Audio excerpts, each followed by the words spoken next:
오늘 또 이렇게 행복한 3일 저녁 기도의 시간이 되었습니다. 오늘은 아까 기도했던 대로 늘 우리가 해왔던 기본교리 28, 벌써 여덟 번째 시간이네요. 여덟 번째 시간입니다. 오늘은 대쟁투에 대해서 우리가 함께 살펴보도록 하겠습니다.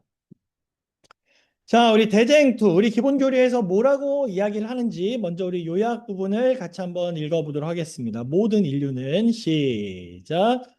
모든 인류는 하나님의 품성과 그의 율법과 우주를 다스리시는 그의 주권에 대하여 그리스도와 사단 사이에 벌어지고 있는 대쟁투에 관여되어 있다. 이 싸움은 선택의 자유를 부여받은 한 피조물이 자기를 높이려다 하나님의 원수, 곧 사단이 되었을 때 하늘에서 시작되었고, 하늘 천사의 일부를 반역하도록 만들었다. 사단은 아담과 하와가 죄에 빠지도록 함으로 이 세상에 반역의 정신을 들여왔다. 이러한 인류의 죄는 그들 가운데 있는 하나님의 형상을 이그러지게 하고 창조된 세계의 질서를 파괴해서 전 세계적인 홍수 때에 무서운 황폐를 가져오게 하였다. 이 세상은 모든 피조물이 지켜보는 우주적인 싸움의 전장이 되었고, 이 투쟁에서 결국 사랑의 하나님이 궁극적으로 옹호받으실 것이다. 이 대쟁투에 가담한 그의 백성을 돕기 위하여 그리스도께서는 성령과 충성스러운 천사들을 보내사 그들을 인도하시고 보호하시고 구원의 길에 서 있는 그들을 지원하신다. 자, 이렇게 우리 기본 교리에서는 이 대쟁투에 대해서 이렇게 요약을 하고 있습니다. 자, 이 말씀을 좀 나누면서 질문을 좀 우리가 함께 생각을 하고 진행을 해 볼까요? 혹시 여러분들 이렇게 말씀을 좀 보시면서 이 대자연 앞에서 혹시 나의 어떤 존재가 한없이 좀 작아 보였던 적이 있으십니까? 저는 사실 등산을 그닥 좋아하진 않습니다만, 물론 저 혼자서는 전혀 가지 않고요. 과거에 부목사 시절에 몇 번 간 적이 있습니다. 이 뭐 제가 듣기로는 저는 이제 회사 생활은 안 해봤지만, 우리 회사에서는 뭐 예를 들어 회사 부장님이 이번 주 일요일 날 뭐 하나? 그러면 이제 등산 가는 경우가 있다고는 하는데, 뭐 제가 전에 있던 어떤 교회에서 부목사 시절에 담임 목사님께서 산을 좀 좋아하셔서 이렇게 가자고 하면 따라갔던 적이 몇 번 좀 있습니다. 뭐 저만 혼자 따라간 건 아니고 부목사들이 몇 명 있었는데 그 부목사들이 함께 이렇게 갔었어요. 가면 사실 너무 힘들어요. 이게 체력이 안 되는데 급하게 따라가려고 하다 보면 저는 몰랐는데 막 속도 울렁거리고 막 그렇습니다. 막 이렇게 컨디션이 굉장히 안 좋아집니다. 그리고 뭐, 이 뭐라 그러죠? 이 산 경사는 또 왜 이렇게 높은지 말이죠. 그러니까 걷다 보면 내가 왜 이 길을 걸어야 되는지, 왜 올라가야 되는지 전혀, 저에게 전혀 감이 잡히지 않을 때가 있습니다. 잠시만요. 지금 잠깐 혹시 제 목소리가 잘 들리시나요? 잘 들리시나요? 오케이, 알겠습니다. 제 마이크에 지금 표시가 안 돼가지고, 죄송합니다. 다시 진행하도록 하겠습니다.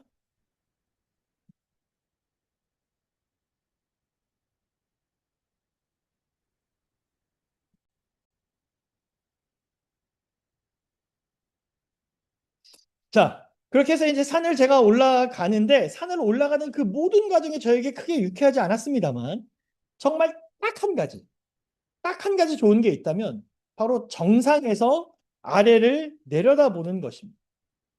그러면 어때요? 산 정상에서 아래를 내려다보면 어떻습니까? 정말 작아요. 다 작아요. 차도 작고, 건물도 작고, 사람도 작고, 다 작아요. 다. 아니, 뭐 사실은 제 기억에 사람은 잘 보이지도 않습니다. 그렇죠? 사람은 잘 보이지도 않아요.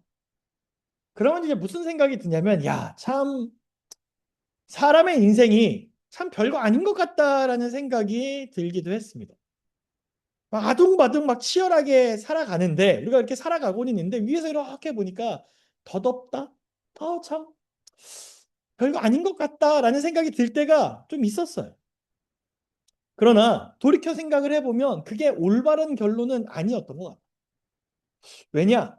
우리가 위에서 볼 때는 내가 한 명의 사람으로서 그렇게 생각할 수 있으나 하나님이 보시기에 한 사람이라는 존재는 어떤 존재예요?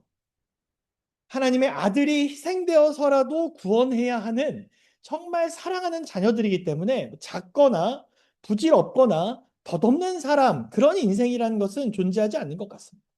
대자연이란 그 거대한 것 앞에 우리가 작아 보이게 느껴질 수는 있으나 실제로 우리들은 대단히 중요한 사람들이고 대단히 귀하고 정말 가치 있는 존재인 것입니다. 제가 왜 서두에 이런 말씀을 드리는가? 오늘 우리가 살펴볼 이 대쟁투라는 것, 이 대쟁투도 어쩌면 이런 관점에서 바라볼 수 있을 것 같습니다. 여러분, 대쟁투가 어떻습니까? 사실 엄청난 사건이죠. 그렇죠? 대단한 사건이에요. 이 선과 악의 이 대쟁투라는 것은 정말 우리가 전체를 다 가늠하기조차 힘든 정말 어마어마한 정말 투쟁, 그 쟁투라고 할 수가 있습니다. 근데 그 엄청난 전투 앞에 우리들은 어때 보여요? 정말 선과 악이라는 거대한 그 투쟁 속에서 우리는 어때 보여요? 되게 부질없어 보이기도 하고 되게 우리 한 명 한 명은 별거 아닌 것처럼 느껴질 수도 있습니다만 사실 우리들은 그러한 존재가 아니라 이 대쟁투의 중심에 서 있는 엄청나게 귀한 존재들이라는 것입니다. 아주 귀한, 아주 중요한 존재들입니다. 그래서 우리는 뭘 좀 잘 알아야 되냐면 뭐 다른 교리들도 다 마찬가지이긴 합니다만 우리 대쟁투에 대해서 아주 잘 알아둘 필요가 있는 거죠. 그래서 오늘 이 대쟁투에 대해서 우리가 함께 살펴보면서 그 의미와 시작 그리고 우리 삶에 어떻게 적용될 것인지를 함께 살펴보도록 하겠습니다. 자, 우리 전체적인 우주적인 어떤 흐름을 좀 먼저 살펴보도록 하겠습니다. 자, 죄는 어떻게 이 세상에 들어오게 되었는가? 천사들 중 하나를 통하여 우주에 들어오게 됩니다. 천사들 중 하나. 그럼 천사들이 누구인가? 우리가 지난 시간에 좀 우리가 살펴봤었는데요. 인간보다 어떤 존재들이에요? 더 높은 차원의 존재들. 사람은 어떤 존재입니까? 사람은 천사보다 살짝 못하게 지음을 받은 존재들입니다. 천사들은 더 높은 차원의 존재들이에요. 그리고 그들은 하나님과 더욱더 밀접한 교제를 나누도록 창조된 그러한 존재들입니다. 그 성경에 보면 탁월한 능력의 소유자들이라고 이야기해요. 그리고 또한 어떤 사람, 어떤 존재들인가 하나님의 말씀에 순종하는 역할을 해야만 하는 존재들입니다. 그래서 히브리서 1장 14절엔 뭐라고 나오냐면 부리는 영이라고 우리가 확인할 수 있는데 이렇게 나와 있어요. 히브리서 1장 14절 모든 천사들은 섬기는 영으로서 구원받을 상속자들을 위하여 섬기라고 보내심이 아니냐. 여기 섬기는 영이라는 표현이 이제 과거 번역은 부리는 영입니다. 그러니까 무슨 말이냐면 하나님께 순종하고 하나님을 섬기면서 하나님께서 맡기시는 사명들을 해야 되는 존재들이 바로 누구냐면 천사들이라는 거예요. 천사들은 또 어떻게도 나타나요? 종종 인간의 모습으로도 나타난대요. 히브리서 13장 2절에 보면 이렇게 나와 있습니다. 손님 대접하기를 잊지 말라. 이로써 부지 중에 천사들을 대접한 이들이 있었느니라. 네, 그런 존재들이. 아니 그런데 대체 어떻게 이런 존재들 사이에서 이런 대쟁투의 시작이 되었습니까? 어떻게 죄가 이렇게 들어올 수 있었습니까? 우리 대쟁투의 기원에 대해서 좀 생각을 해볼까요? 우리 성경도 그렇고 우리 기본 교리는 성경을 통해서 뭐라고 이야기하냐면 죄의 창시자는 아침의 아들 계명성이라고 이야기합니다. 먼저 우리 이사야 14장 12절 같이 한번 읽어볼까요? 너 아침에 시작. 너 아침의 아들 계명성이여 어찌 그리 하늘에서 떨어졌으며 너 열국을 엎은 자여 어찌 그리 땅에 찍혔는고. 죄의 창시자는 하나님이 아니에요. 죄의 창시자는 아침의 아들 계명성입니다. 결국 누구예요? 사탄이에요. 우리 기본 교리에는 이렇게 이야기를 합니다. 죄의 발생은 불가해하며 정당화시킬 수 없지만 그 뿌리들은 루스벨의 교만에서 찾아낼 수 있다. 내가 아름다움으로 마음이 교만하였으며 내가 영화로움으로 내 지혜를 더럽혔으며 루스벨은 그를 창조하신 하나님께서 그에게 부여하신 높은 지위에 만족하기를 거부하였다. 그는 이기심을 품고 하나님과 동등되기를 몹시 탐하였다. 내가 내 마음에 이르기를 내가 하늘에 올라 하나님의 뭇 별 위에 나의 보좌를 높이리라. 내가 지극히 높은 자와 비기리라 하도다. 그러나 정작 그가 갈망한 것은 하나님의 지위였지 그분의 품성은 아니었다. 그가 움켜쥐려 한 것은 하나님의 권위였지 그분의 사랑이 아니었다. 하나님의 정부에 대한 루스벨의 반역은 그가 대적 사단으로 변신하는 첫 걸음이었다. 네, 가끔 제가 아이들이랑 좀 이야기를 하다가 이 세상에 가장 먼저, 이 온 우주에 가장 먼저 시작된 죄는 어쩌면 교만이라고 제가 이야기를 한 적이 좀 있었거든요. 그런 대화를 좀 나눈 적이 있어요. 그러니까 뭐가 자꾸 이렇게 뭐가 생기는 거예요? 교만함이 생기는 거예요. 네. 그러니까 하나님의 뭇별 위에 나의 보좌를 높이리라. 그것은 정말 내가 하나님을 우리가 살다 보면 내가 정말 하나님의 그 사랑, 하나님의 그 인자하심, 하나님의 그 오래 참으심 이러한 것들을 내가 너무 담고 싶다라고 생각할 때가 있습니다. 그렇죠? 나는 왜 이렇게 사랑이 없을까? 정말 하나님의 사랑이 너무나 간절해요. 하나님, 저에게 좀 사랑을 부어 주십시오. 하나님, 저 정말 이 내 마음속에 인내가 부족합니다. 하나님, 제가 하나님의 인내를 정말 담기 원합니다. 그걸 알아가고 싶습니다. 이렇게 기도할 수 있어요. 그렇죠? 근데 이 루스벨이 원했던 것은 그 하나님의 진정한 품성, 하나님의 진정한 사랑이 아니라 그저 하나님의 높으신 그 권위, 어? 그 하나님의 권위를 갖고 싶었던 것, 하나님의 지위를 갖고 싶었던 것이. 거기에서부터 이 대쟁투가 시작이 됐던 거예요. 그래서 우리는 그 내용을 좀 알고 있죠. 그래서 결국 루스벨은 하늘의 천사들과 함께 쫓겨나게 됩니다. 그럼 그렇게 쫓겨난 루스벨, 그 사단으로 인해서 그것이 우리들에게 인류에게 어떤 영향을 미쳤는가? 밑에 보면 이렇게 나와 있습니다. 1번, 죄가 인간 속에 있는 하나님의 형상을 확연히 훼손했어. 확연히 훼손했어. 원래 사람은 어떤 존재예요? 하나님의 형상을 따라. 네. 하나님께서 창조해 주신 정말 정말 하나님을 닮은 그러한 존재였어요. 우리의 마음속에 하나님의 형상이 살아있는 그러한 존재가 누구였냐면 사람이었어요. 인간이었어요. 그런데 죄로 인해서 어떻게 됩니까? 죄로 인해 가장 먼저 시작된 게 뭐예요? 하와가 선악과를 딱 먹게 되고 눈을 뜨게 되었을 때 어떻게 합니까? 자기 남편까지 호들이게 돼. 그러자 하나님께서 나타나셔서 이게 어떻게 된 거냐 했더니 아담이 뭐라 그럽니까? 하나님께서 나에게 허락하신 저 여인 바로 이제 내 그 전에 갖고 있던 아담과 하와 서로에 대한 그 사랑은 다 없어지고 서로를 향한 비난이 시작됩니다. 죄로 인해서 우리의 마음속에 있는 하나님의 형상이 훼손되게 되는 거죠. 그렇게 훼손됐으므로 끝일까요? 아니죠. 2번 아담의 장남 가인이 그 아우를 살해하게 됩니다. 창세기 4장 8절 같이 한번 읽어보겠습니다. 가인이 시작. 가인이 그의 아우 아벨에게 말하고 그들이 들에 있을 때에 가인이 그의 아우 아벨을 쳐 죽이니라. 제가 평소에 예전에 성경을 볼 때는 그냥 이렇게 죄 때문에 이렇게 됐구나라고 넘어가는데 오늘 말씀을 곰곰이 살펴보다가 문득 뭘 깨달았냐면 죄의 뭐랄까요? 그 죄의 발전 속도가 대단히 빠르다라는 걸 좀 느꼈어요. 그렇지 않습니까? 아담과 하와가 서로를 죽이지 않았잖아요. 그렇죠? 아담과 하와가 그 죄가 딱 생겼을 때 서로를 죽이지 않지 않았습니까? 그 죽인다라는 개념 자체를 모르지 않았을까요? 그렇죠? 뭐 알았다면 양을 잡는다 정도? 근데 그게 사람을 향한 그게 아니었을 텐데 죄가 들어오고 그 다음 그 장면 그 씬은 어떻게 되는 거예요? 바로 사람을 죽이게 된 그 죄의 속도가 엄청나더라. 그래서 우리가 뭐 이 정도는 뭐 요 정도는 괜찮겠지라고 하는 생각을 좀 우리가 버려야 될 것 같아요.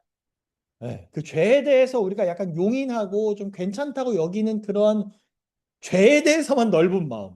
그 뭔지 아시죠? 우리가 뭔가 남의 어떤 좋은 점과 이 세상의 올바른 일에 대해서는 굉장히 약간 깐깐하고 굉장히 약간 좀 이렇게 벽이 쳐져 있는 느낌인데 나 자신의 죄에 대해서는 다 어떤 경향이 있어요?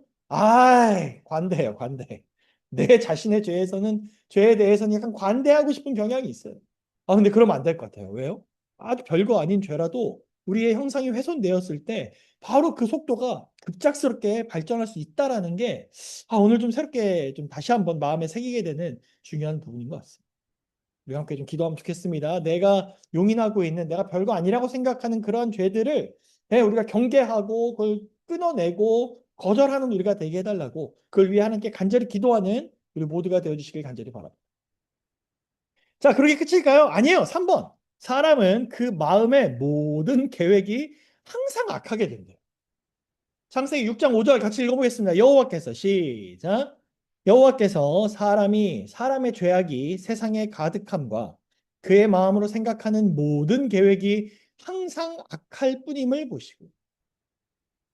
이거 너무 슬픈 표현인 것 같아요. 원래 하나님께서 사람을 창조하셨을 때는 하나님과 일치된 사람이었는데, 그렇죠? 근데 내가 정말 사랑스럽게 만든 내 자녀들이, 이 세상에 존재하는 이 사람들이 생각하는 것마다 악한 거예요. 계획 세우는 것마다 악한 거예요.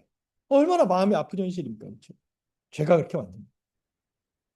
그래서 이 땅에 어떤 일이 일어났습니까? 하나님이 홍수를 내리시게 됩니다. 네. 아, 어떻게 보면 초기화라고 할까요? 네, 완전히 세상이 싹 이렇게 쓸려가 버리고 새 출발을 하게 되지만 결국 또 어떻게 됩니까? 계획이 항상 악하다 보니까 이제는 또 바벨탑을 쌓게 되는 거예요. 참 그렇게 해서 바벨탑 때문에 또 다 터지고 이렇게 됐을 때 또 하나님께서는 인간들을 그대로 두지 않으시고 또 아브라함과 또 언약을 맺으세요. 근데 아브라함과 언약을 맺으시면 또 어떻게 됩니까? 아브라함도 마찬가지고. 예. 그 후손들이 또 대대에 걸쳐서 또 불성실하게 결국 어디까지 가는 거예요? 우리 예수 그리스도가 십자가에 달리시기까지 진행이 되는 것입니다. 죄라는 게 이게 무서운 거더라고요. 죄라는 게 정말 정말 우리가 그 죄에 대해서 분명히 경계할 필요가 있습니다. 자, 그렇게 해서 이제 십자가에 달리심으로써 어떻게 보면 우리가 구원받는 것, 예수를 믿음으로 구원받는다라는 그것을 그 승리를 우리에게 주시게 됩니다. 자, 그러면 2번, 이런 대쟁투 속에서 온 우주가 주목하는 아주 중요한 쟁점들이 있습니다. 첫 번째 뭐예요? 하나님의 정부와 율법입니다. 하나님의 정부와 율법. 자, 우리 기본 교리에는 이렇게 이야기를 합니다. 우주를 결합시키고 활동을 유지시키는 자연 법칙과 같이 하나님의 도덕률은 우주의 존속에 똑같이 필수 불가결하다. 불법은 하나님과 그분의 정부를 거부하는 데서 생긴다. 사단은 세상에 성행하는 불법의 책임을 인정하기는커녕 하나님께 그 책임을 뒤집어 씌운다. 사단은 이와 같이 하나님의 율법을 끊임없이 교묘하게 손상시켜서 하나님의 정부, 그리고 더 나아가 하나님 자신까지도 타도하려고 시도한다. 이게 무슨 말이냐면 온 우주가 이 선악의 대쟁투를 집중하고 있지 않습니까? 거기서 나오는 아주 중요한 쟁점은 뭐냐면 결국 사실 이게 쟁점이 될 것이 아니라 사단이 자꾸 어떻게 하는 거예요? 사단이 자꾸 하나님의 정부와 율법이 잘못됐다라고 자꾸 주장을 한다라는 거예요. 그래서 본인의 죄로 인해서 죄가 이렇게 진행이 됐음에도 불구하고 불법의 책임을 이것이 나의 잘못입니다라고 인정하기는커녕 어떻게 한다는 거예요? 하나님께 그 책임을 다 떠넘겨 버린다라는 거예요. 하나님께 책임을 다 떠넘겨 버린다는. 그래서 이 하나님의 정부, 하나님의 율법에 대해서 이게 주목을 하게 됩니다. 물론 궁극적으로는 결국에는 뭐가 드러날 수밖에 없어요? 뭐 이미 예수님의 십자가로 인해서 그 모든 것이 한 번 더 드러났지만 그럼에도 불구하고 사단은 끊임없이 주장하고 있고 사람들을 미혹하고 있을 때 결국에는 하나님의 정부와 율법이 올바르다, 옳다라는 것이 결국에는 드러나요. 결국엔. 자, 두 번째, 무엇이 문제입니까? 무엇이 쟁점입니까? 그리스도와 순종의 문제. 예수님은 한순간의 주저함도 없이 그리고 하나님께 대하여 절대적인 충성을 보이시면서 사단아 물러가라고 명령하셨다. 그리고 대쟁투에서 가장 효과적인 무기인 성경을 사용하시면서 주 너의 하나님께 경배하고 다만 그를 섬기라고 말씀하셨다. 그의 말씀으로 싸움은 종결되었다. 그리스도께서는 아버지를 계속 전적으로 의존하심으로 사단을 패배시키셨다. 또 어떤 쟁점이 있어요. 예수님께 순종할 수 없다라는 거예요. 예수님께 순종할 수 없어요. 네. 우리가 애초에 하나님께 순종한다는 건 불가능한 거예요. 그럴 수 없다라고 자꾸 사단이 주장을 하는 것입니다. 그래서 우리가 정말 우리의 구원을 이루기 위해서는 뭐예요? 그리스도를 통해서 우리 하나님께 순종하고 이러한 것이 아니라 다른 것에, 부수적인 것에 자꾸 시선을 돌리게 만들죠. 그렇죠? 그래서 내가 나의 구원을 이루려면 어떻게 해야 돼요? 돈을 많이 벌든지. 놀라운 어떤 뭐랄까 좀 놀라운 어떤 성취를 이루든지. 혹은 뭐 직장이 어떻든지 혹은 명예가 어떻든지 이런 쪽으로 자꾸 눈을 돌리게 만드는 것입니다. 그러나 우리 주님께서는 어떻게 하셨어요? 인간의 몸을 입고 연약한 상태로 이 땅에 오셨을 때 가장 효과적인 무기인 무엇을 사용하셨어요? 성경을 사용하셨어요. 성경. 이게 정말 중요한 부분인 것 같습니다. 자, 한번 전에 설교 때 말씀드렸죠. 예수님께서 왜 자신의 권능으로 사단을 물리치지 않으셨다고요? 왜 기록되었으되라고 하면서 말씀을 통해서 사단을 물리치셨다고요? 누구를 위해서? 우리를 위해서. 우리는 예수님과 같은 권능이 없는 사람들이잖아요. 그렇죠? 그러나 우리를 위해서 우리가 사단을 물리치고 사단의 유혹을 물리칠 수 있는 가장 좋은 기초와 방법은 어디에 있다는 거예요? 성경에 있다. 지금 우리가 교회에서 말씀을 제가 쭉 전송해 드리면서 우리가 함께 지금 여호수아를 지금 이렇게 읽고 있는데 이제 조만간은 이제 이렇게 이틀치씩을 계속 보내드리는 게 아니라 이제 날짜가 일치가 되면 이제 하루치씩을 이제 보내드리게 될 텐데요. 이게 뭐 하루치가 됐든 이틀치가 되었든 혹은 뭐 그것이 아니라 다른 방식으로 말씀을 읽으시든 본인 스스로 읽어야 되는 그 말씀에 집중하시는 우리 모두가 되어주시길 간절히 바랍니다. 가장 효과적인 무기 어디에 있어요? 내 옆에 있어요. 내 옆에 있습니다. 그것을 잘 이렇게 읽으시고 활용하게 되시길 간절히 바랍니다. 세 번째 쟁점은 뭐예요? 갈바리에서의 결판입니다. 사단은 그리스도의 사명이 끝나갈 시간이 다가오자 그의 사명을 중지시키려고 격렬하게 노력하였다. 사단은 당시의 종교 지도자들을 특히 성공적으로 사용하였다. 예수의 인기에 대한 그들의 질투심은 엄청난 문제를 유발시켜서 결국 그분께서는 그의 공중봉사를 끝내실 수밖에 없었다. 자신의 제자 중 한 사람의 배반과 조작된 위증을 통하여 예수님은 체포당하셨고 신문을 받으시고 사형 선고를 받으셨다. 예수님은 아버지의 뜻에 절대적으로 순종하시면서 죽기까지 충성을 다하였다. 대쟁투의 절정이 있다고 한다면 바로 십자가입니다. 사단이 예수님께서 십자가에 달려 돌아가시면 그 대속하시는 그 사명을 예수님께 대속하시면 끝이라는 것을 사단은 알았기 때문에 정말 격렬하게 노력했다라는 거예요. 그렇죠? 격렬하게. 특히 누구를 활용했대요? 당시 종교 지도자들.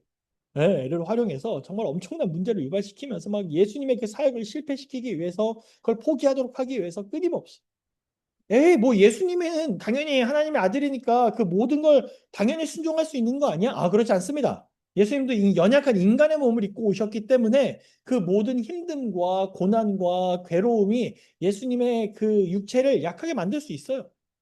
그러나 예수님은 우리 아버지의 뜻에 절대적으로 순종하시면서 뭐에까지 충성을 다하셨다? 죽기까지 충성을 다하셨다라는 이 사실을 여러분 이 시간에 꼭 기억하게 되시길 간절히 바랍니다.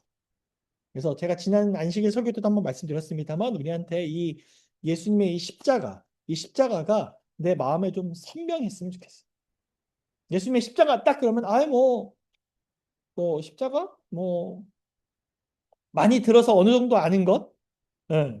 뭐 대충 어떤 장면인지도 딱 떠오르고 어떤 흐름이었는지도 대충 떠오르는 그런 어떤 십자가가 아니라 십자가 딱 그랬을 때 정말 투의 절정이자 정말 예수님의 그 끊임없는 무한한 사랑의 희생을 우리가 마음속에 명확하게 알고 기억하게 되길 간절히 바랍니다. 그래서 우리가 예수님 안에 있는 진리들에 대해서 우리가 좀 생각해 볼 필요가 있습니다. 어쩌면 지금도 사탄은 우리들로 하여금 예수님에 대해서 이 대쟁투의 절정인 우리 구속의 절정인 십자가를 또 예수님이라는 존재 자체를 믿지 않게 하기 위해서 그걸 의심하게 하기 위해서 끊임없이 사람들을 유혹하고 우리들을 유혹하고 있는 것 같아요. 그러나 우리가 성경에 등장하는 아주 중요한 질문이 있습니다. 너무나 중대한 질문이 있어요. 마태복음 16장 15절부터 16절 같이 한번 읽어보겠습니다. 이르시되 시작. 이르시되 너희는 나를 누구라 하느냐? 시몬 베드로가 대답하여 이르되 주는 그리스도시요 살아계신 하나님의 아들이시니이다. 예수님의 질문이 뭐였어요? 너희는 나를 누구라 하느냐? 너희들은 나를 누구라 하느냐? 우리들에게도 동일한 질문을 던지시지 않겠습니까? 너희는 나를 누구라고 하느냐?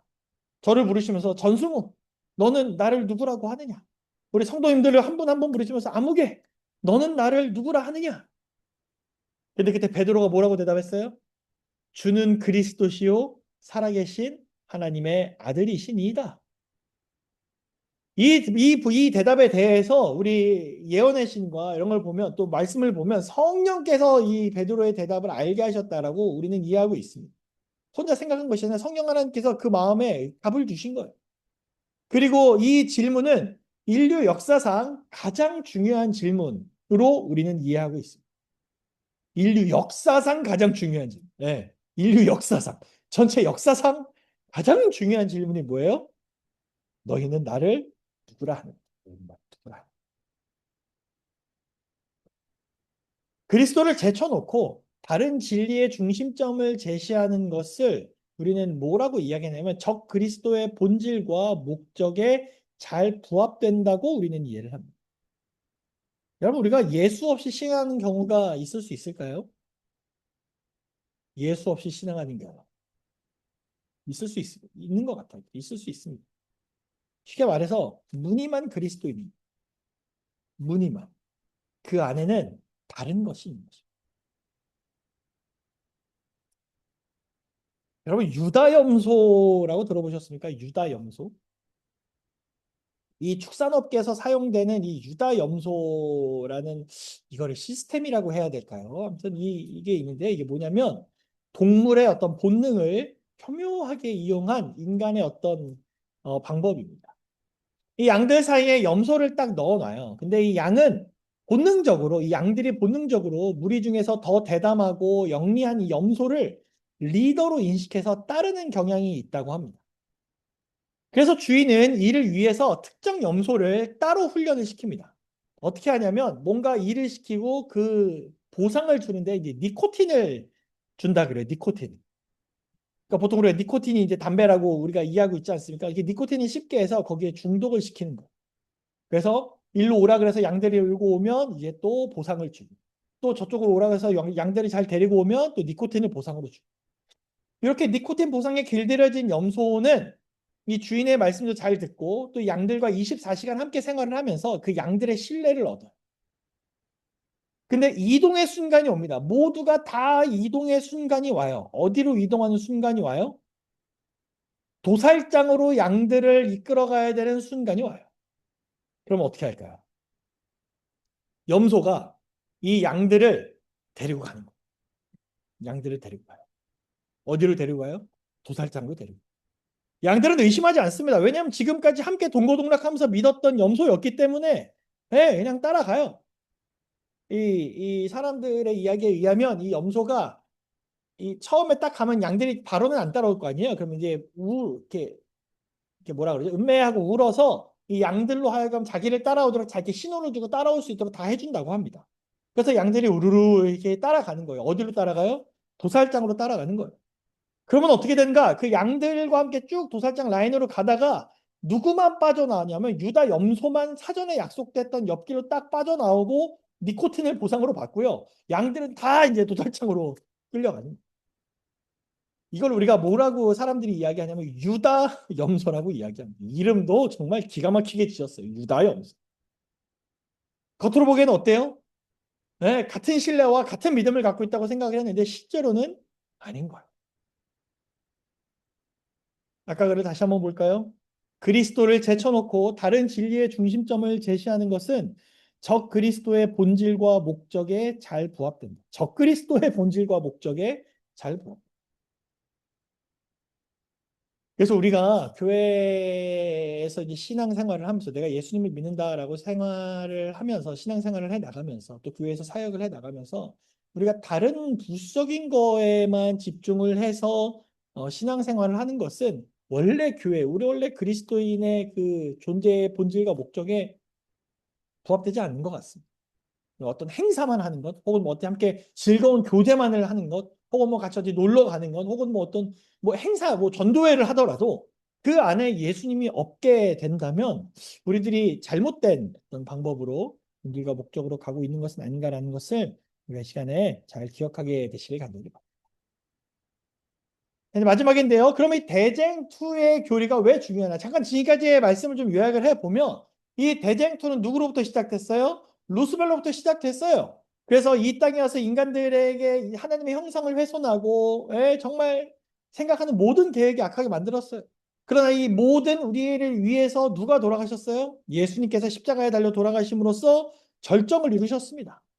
네, 절정을 이루셨어요. 그렇다면 지금 현재는 사단이 이제 계속 우리를 유혹하고 예수님으로부터 눈을 돌리게 하려고 끊임없이 애를 쓰고 있는데 이 교리가, 이 대쟁투라는 교리가 오늘 이 시대를 살아가는 우리들에게 너무나 중요한 이유는 무엇입니까? 첫 번째 뭐예요? 계속적인 경계태세를 유지시켜 준다는 거. 경계태세. 깜빡 자고 그냥 아유 뭐 언제 대쟁투가 끝날지 모르겠다. 그냥 알아서 되겠지. 그냥 막연하게 그냥 눈 감고 그냥 코 자고 그런 게 아니라 아 지금 시대가 어느 시대? 지금이 어떤 흐름으로 세상이 흘러가고 있구나. 아 지금 선악의 대쟁투가 지금 분명히 이루어지고 있구나라는 것을 우리가 기억하면서 경계태세를 유지시켜 준다라는 거죠. 그럼 이런 과정 속에서 우리가 어떻게 생존할 수 있는가? 에베소서 6장 13절부터 18절 바로 하나님의 전신갑주를 이야기해 줍니다. 같이 한번 읽어볼까요? 그러므로 시작. 그러므로 하나님의 전신갑주를 취하라. 이는 악한 날에 너희가 능히 대적하고 모든 일을 행한 후에 서기 위함이라. 그런즉 서서 진리로 너희 허리띠를 띠고 의의 호심경을 붙이고 평안의 복음이 준비한 것으로 신을 신고 모든 것 위에 믿음의 방패를 가지고 이로써 능히 악한 자의 모든 불화살을 소멸하고 구원의 투구와 성령의 검 곧 하나님의 말씀을 가지라.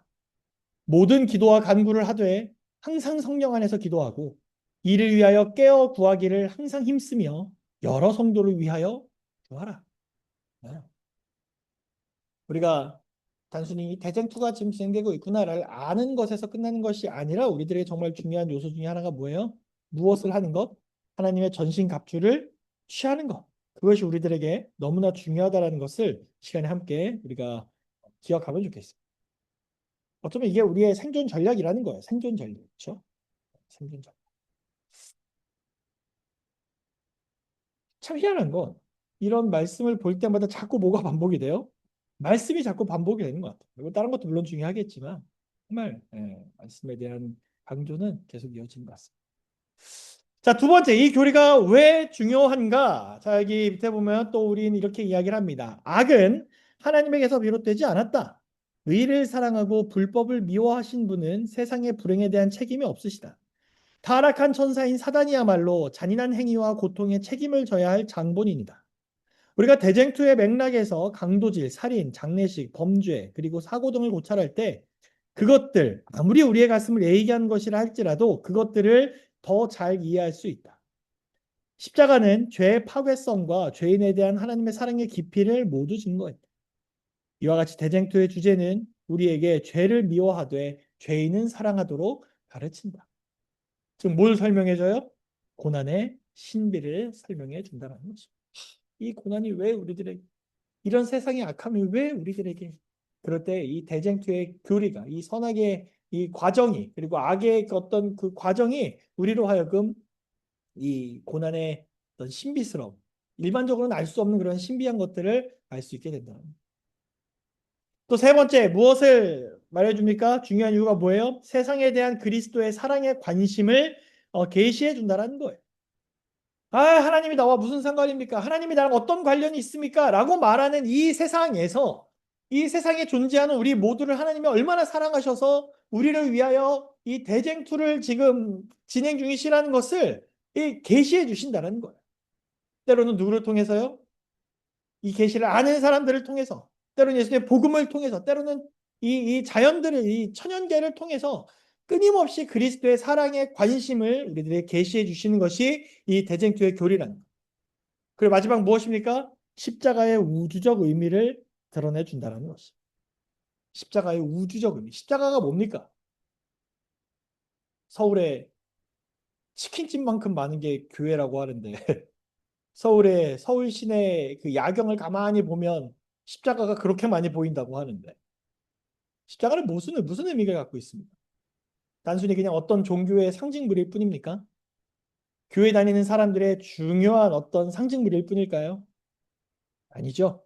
이 대쟁투의 절정이 뭐였어요? 십자가였어요.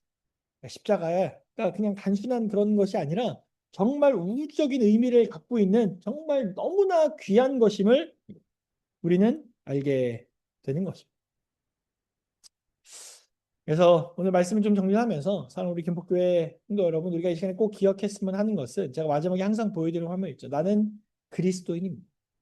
근데 여러분, 보통 우리가 그리스도인입니다. 그럼 여러 가지 의미가 있잖아요. 나는 뭐 그리스도를 사랑하고 예수님을 믿고 그런 사람입니다. 라는 그런 어떤 표현을 많이 우리가 하긴 하는데, 오늘 이 시간에는 내가 그리스도인입니다 라고 말할 때 우리가 무엇을 기억해야 되는 그리스도인이다? 대쟁투를 기억해야 되는 그리스도인이다.